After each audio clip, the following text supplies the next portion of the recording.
So nobody act weird, okay? Okay. Okay. You don't have to be quiet either. Baby makes too much noise. No, she doesn't. It's fine. Not an issue. I don't film in front of people, so it's really weird. I know, but you can hear me. It's just amazing how you just said, nobody act weird, please. And I'm the only one acting weird, right? Isn't that crazy? Yeah, you usually don't film. It's a weird thing to do. Yes, it is. Yeah, it is. Hey y'all, it's Ashley Bookishrum, and I'm here with another video. Today is my April wrap-up part 1. Hey. So I decided to do a split wrap-up this month only because I've read so much already in the first half of April that if I decided to do 2 parts in April, it would just essentially be way too much. I think so far in the month of April I have read 1, 2, 3, 4, 5, 6, 7, 8, 9, 10, 11, 12, 13, 14, 15 books, and today is April 17th, so I'm pretty sure it'll be more by the time that April ends, and I just did not want to film that wrap up and have to edit over 30-40 minutes worth of footage. This alone will probably be 20-something minutes worth of footage. Well, let's go ahead and jump in. A lot of these books are going to be placed on the screen because I've been reading a lot digitally. It's just easier to read digitally. I do have some physical copies of some stuff, and at the end I will show you what I am currently reading and what I'm making my way through. If you hear the wind, please forgive me. I am not in my normal filming spot. I did say in my last video that my next videos would be more of an outdoorsy type of scene, simply because this is the most convenient spot for me to film. As of now, you hear the winds. So let's go ahead and jump in. The first thing that I read in April was Paper Girls Volume 2. This is by Brian K. Vaughan. I can't say much about it because it is the 2nd volume in the series. If you are interested in starting the series, it's only 6 volumes long, which is it's a pretty quick and easy series. I did end up giving this volume 4 stars. It's about 4 girls who are essentially paper girls, and there are some weird monsters that take over their town. It takes place in the 80s, so there's a lot of 80s pop culture in it. Really fun graphic novel. If you're looking for an entry point, it's good for those who enjoy sci-fi.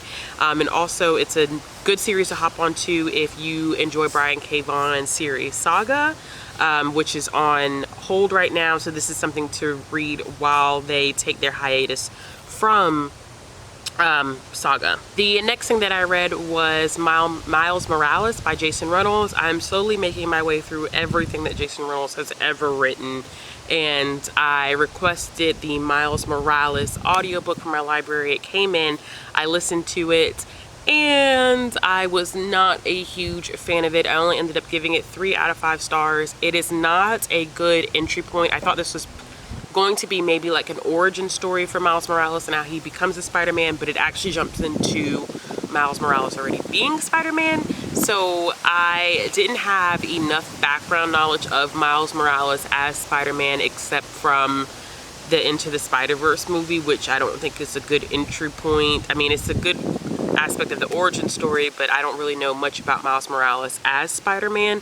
So I felt like this was just a very long book dedicated to a week in Miles's life. And yes, it tackles tough issues like racism and classism, and it was enjoyable from that standpoint. The social commentary, which I expect nothing less from Jason Reynolds, but the overall story for me just was not it, unfortunately. I did read a couple of his other books this first half of April, and I definitely enjoyed those a lot more, and they definitely made up for the lackluster of this book. After finishing Miles Morales, I picked up Food Wars Volume 7 by Yututu Sakuda. I have already read this. I have read all the way up to volumes 20 something or so. I can't remember where, but because it's been so long since I've read the series, I decided to do a reread. I cannot tell you anything about this volume. I think I put this in one of my other videos in my March wrap up because I read volumes 5 and 6 in March. If you want to see my review of the first 10 volumes, I'll link it up in the card symbols below or above. and I will also link my full written review on my blog down below. I think I've reviewed all the way up to volume 14 on my blog as well as this channel, but they're relatively old reviews. But for the most part, my feelings and thoughts have stayed the same. I haven't really made much adjustments. It's holding up time-wise. So I ended up giving this one a 4 out of 5, and I did not realize this was the third time that I've actually read this volume, which is pretty cool. Next, I read Hocus Pocus and the all-new sequel by A.W. Jantha. I feel like this was kind of a push by Disney. This was to celebrate the anniversary of the 1993 film Hocus Pocus, which is a cult classic. People love it. It comes on Freeform. I was about to say ABC Family, but they're not ABC Family anymore. It comes on Freeform every Halloween, and they play it like every single day of October. And they released a book, and the first half of the book is literally the full script of the movie, line by line, word for word, pretty much. And that first half of the book was so dry to me because I already knew everything. I've seen the movie so many times. I did not expect it to be that way. And quite frankly, I feel like they could have left that whole first half of that book completely out. It wasn't needed. If you're picking up this book 9 times out of 10, you probably have already seen the movie Hocus Pocus.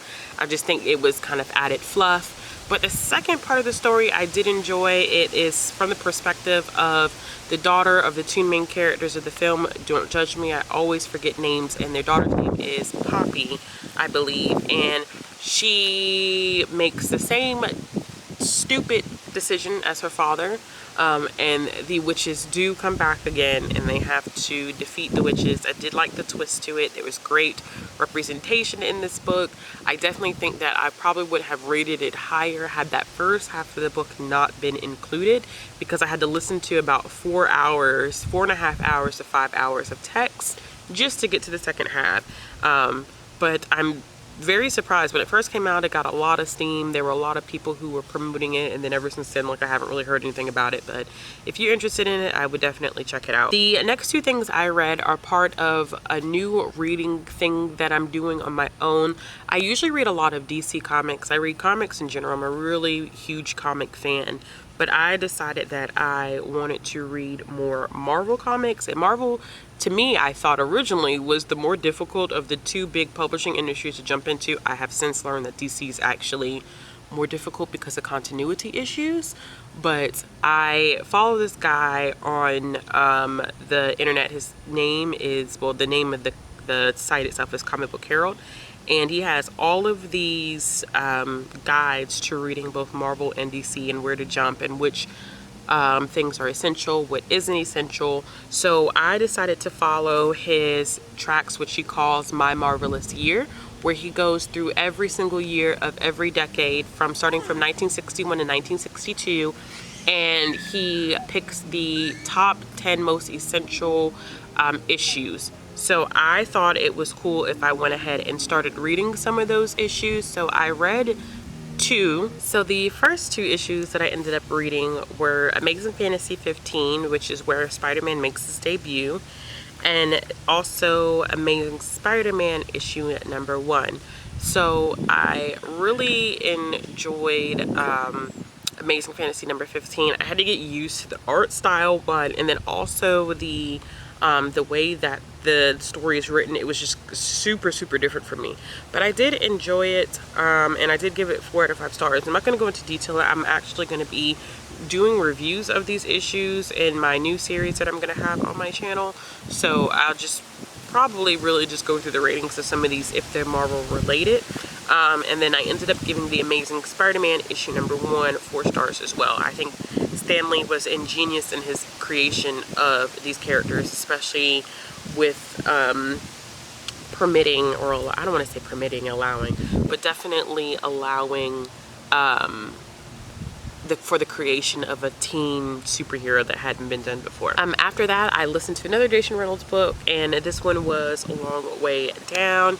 This is a book that is told in verse. I listened to it on audio. Jason read it. It was only probably about an hour and a half long, and I listened to the interview afterwards, and he said that the reason why he decided to read it himself was because it was written as poetry, and he did not want to trust anyone else to actually read that story for him. He wanted to be able to read it himself which I completely and totally understand. Like, that is a difficult art form to read if it's not your own, and try to actually express what the author is trying to express. So he did read it, which it was great to him read it, and it is about a young boy whose brother ends up getting shot and is killed, and there's a code that they're supposed to follow, basically saying that when someone gets shot, you don't snitch, you don't cry, and you get revenge. And he is basically on his way to get revenge. He takes this elevator from the floor of his house down several levels, and every time that he gets on the level of every time he gets on to a certain level on the elevator, it's a person that appears that is a ghost of someone that has been a victim of gun violence in some way and somehow. And it basically talks about the cycle of violence and how it continues and continues and continues. And listening to Jason Reynolds really discuss how he felt writing that book, he said it was really about building empathy and understanding why kids get so wrapped up into this stuff, and that, you know, think twice before you label somebody a thug, think twice before you judge these kids that are incarcerated. It's a really, really powerful book to be so short, and it ends in a way that is interesting. Very, very interesting. But I did enjoy it, and I did end up, I believe, giving that one 5 out of 5 stars. The next thing that I did read was also a part of the Marvelous Year, and it was Amazing Adult Fantasy issue number 7.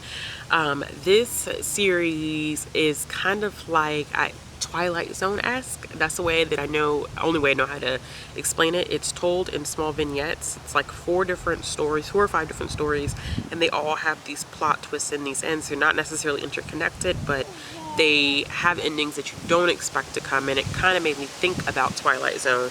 And I thought that the issue number 7, which is, because it used to be called something else before it became the Amazing Adult Fantasy, so although it's labeled as issue number 7, it's actually the first issue under this new name, but they decided to keep the same names, and I ended up giving it, not the same name, but the same number format, and I ended up giving that one 3 out of 5 stars. After reading that, I listened to another Jason Reynolds book, and it was Look Both Ways, and this is told in 10 different stories about 10 different groups of kids, and they're all around 10 different blocks, and it's interconnected, and I don't want to say much about it, but it was such an interesting story because I think I spent a lot of time trying to figure out how the kids were connected, but it was more so too, I think, about seeing the different perspectives and the livelihoods of the kids that were involved. And there were small pieces where the characters were connected, and I really did enjoy that. And the audiobook is really good because for each section of the books there is a different narrator, which I thought was pretty awesome, and I ended up giving that one 4 out of 5 stars. After that, I read Fantastic Four issue number 1 by Stan Lee, and I thought that this one was not as good as I was hoping. I thought the writing was a little bit clunky in this. I was okay with the art style, but there was some sections that Stan Lee, when he did his writing, it didn't make any sense at all, what he was saying. I wish it did make sense, but it didn't make sense. I think he was really trying to focus on explaining where everybody's powers came from instead of like really making sure that the story was linear. And I ended up only giving that one 3 out of 5 stars. I read another graphic novel shortly after that, and I read Fables Volume 5, Mean Seasons. I have read this before. I'm rereading this series as well because I haven't finished it yet, and it's been so long since I've read it. I can't really say anything about this one because of the fact that it is the 5th volume, but if you haven't heard of this before, Fables is a reimagining of classic fairy tales written by Bill Willingham, and these characters used to live in a faraway land, and then they were transported to our land when the is not an emperor, but he's the adversary.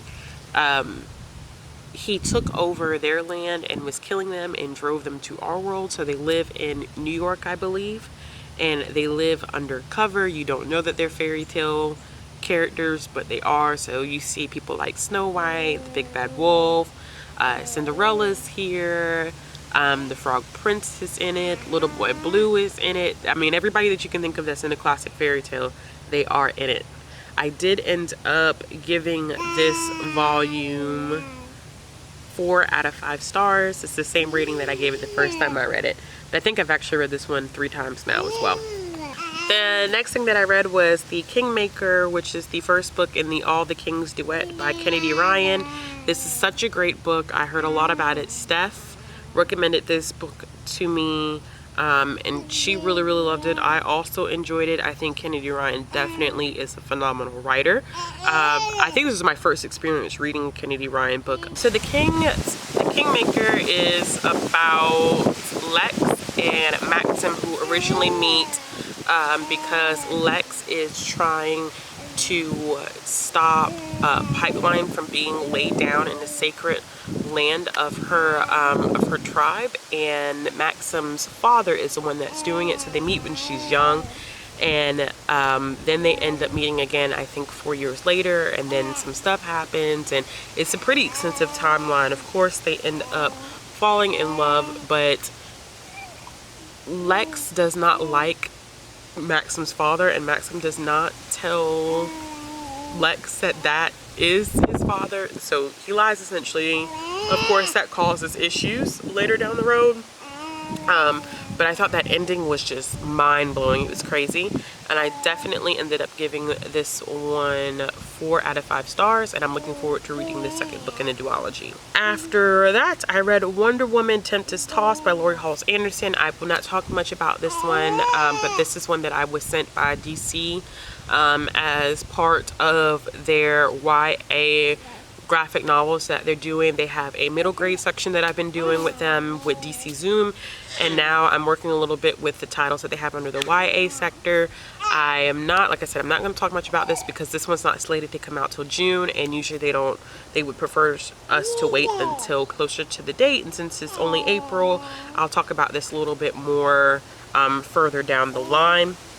But I did end up giving it 4 out of 5 stars. And the last 2 books that I've read so far in April are part of a series, and they're both by Frankie Love. I found out about these from Bree over at Bree Hill, and Bree was talking, I think, about the 5th book, and I thought it sounded interesting, and they're available on Kindle Unlimited. So I went and read the first one, which is Pizza in My Heart, and this is the first one in The Way to a Man's Heart. These are really short. They're like 50-60 pages each. I gave the first one 3 stars. The second one, Muffin Compares to You, which is the second one, I ended up giving 3 stars as well. I did like the second one a lot better than the first one. I thought the first one, the writing was a little weird, especially like the way that the male character was talking to the female character. It was just it was just awkward writing. So I didn't enjoy that one as much, but I'm glad I did keep with the second one because the second one was good. These basically are about people who end up meeting in restaurants and they end up becoming couples. The first one takes place in a pizzeria and the second one takes place in a bakery. And I'm definitely excited to pick up the third one. And these takes like an hour to read. The third one is To Walk My World, so I'm guessing that may take place in maybe in a Mexican restaurant, possibly. So they're pretty cool. Not anything to like call home about, but they're really easy reads. Like I said, 50 pages at most. They're like short novellas that you could read during your lunchtime. All right, so what I'm currently reading, so a couple of things that I'm currently reading. Physically, I have 4 things, which is Let's Make Ramen by Hugh Amano and Sarah Becken. And this is a history of ramen, also recipes for ramen, and it is done in comic book form, which makes it really cool. Here goes some examples of the artwork. Really nice. Comic book cookbook. I also have Food Wars Volume 8. I am reading Anti-Hero by Kate Quinn and Demetria Lunetta. I'm reading this one for review. I got sent this for review, and I'm almost finished with this one. I'm a little over 100 pages in, so I don't have about that much left of this one. But I really like the artwork in this. It pops. It's really, really colorful. Uses bright colors. It's about two girls. One is a hero, one is not a hero, and they switch places, and they have to figure out how to switch back. They learn a lot about each other's lives. And I love that a lot of the panels actually show opposite perspectives. Like on one panel, you'll see what one girl, like how her life is, and then how the other girl, how her life is on a single page panel, which I think is really interesting. I am also reading Throne of Glass by Sarah J. Maas. I'm reading this one with Meg. I am not far into this one, but I am annotating it, and I will be doing a reading vlog for it because I did a reading vlog for Assassin's Blade. Digitally, I'm reading Sweet on You by Shea Violet, just a quick novella from Kindle Unlimited. And then I am listening to Just Mercy by Brian Stevenson. I'm about 30% into that. That one is definitely a difficult read, but it's one that I'm really enjoying. Alright y'all, so that's it. If you like this video, give it a thumbs up. If you want to see more content from me, click the subscribe button as always. All of my social media links will be down in the description box below. Hit the bell for notifications. Let me know so far what you've read in April, and I'll be back with another video soon.